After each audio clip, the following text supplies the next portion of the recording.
Here is a Yamaha 50 horsepower, and I'm going to show you how to replace the impeller in this engine. So here's the lower unit of this engine, and the first thing you want to do is take the zinc off, and that is a 12mm screw that's holding the zinc. So once you take the zinc off, there is another 12mm screw that's holding the lower unit. So make sure you get that off too. As you can see, there is one of them.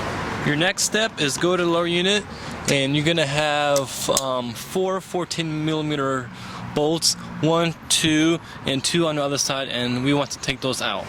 So once you remove all the bolts, so 1, 2, 3, and 4, and also this one, the lower unit will come apart. Just gotta give it a little tap right here.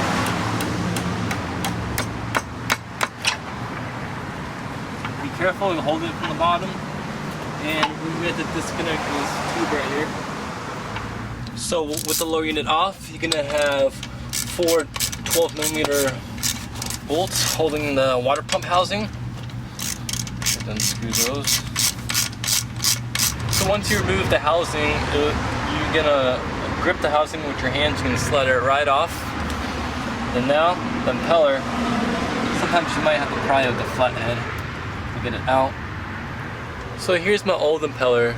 It's still good, but as you can see, as it wears, it takes shape of that impeller housing. You see how the fins are bent, and here's the new one. So now I'm gonna reinstall. I'm gonna install the new impeller, and you want to make sure that the slot is pointing down like this, because on this side it doesn't have a slot, but on this side it has a slot for the key. The key is located on the drive shaft. You want to line up the key with the impeller. Okay, so now with the impeller installed, we're gonna reinstall the housing, the water pump housing, and we're gonna slide it on the drive shaft just like that. And you want to rotate your drive shaft clockwise while applying pressure on the housing so it slides on the impeller.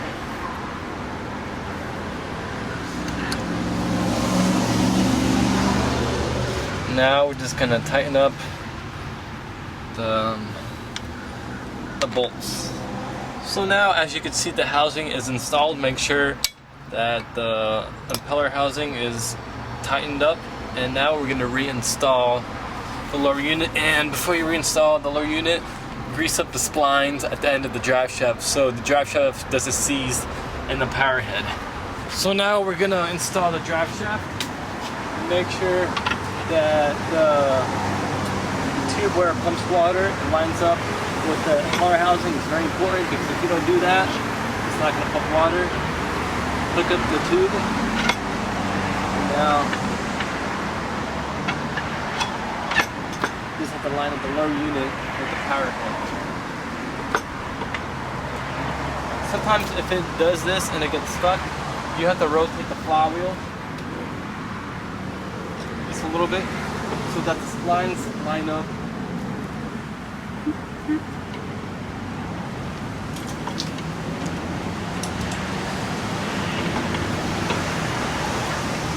A little tricky.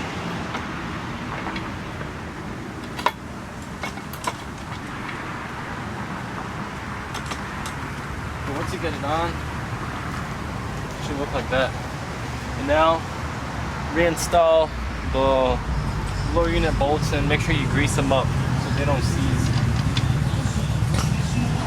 So right now I tighten up the 4 bolts, and then make sure you screw in this bolt too. Don't forget that goes underneath the zinc.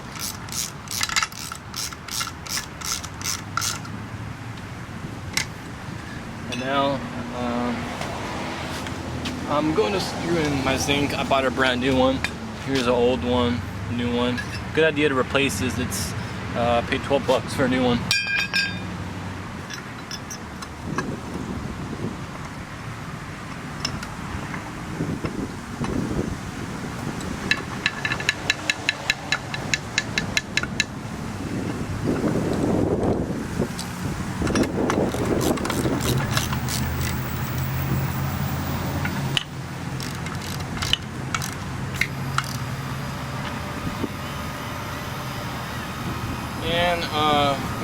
everything is tightened up, and I'm going to be starting the motor to make sure everything is functioning and running through the gears to make sure everything is all set.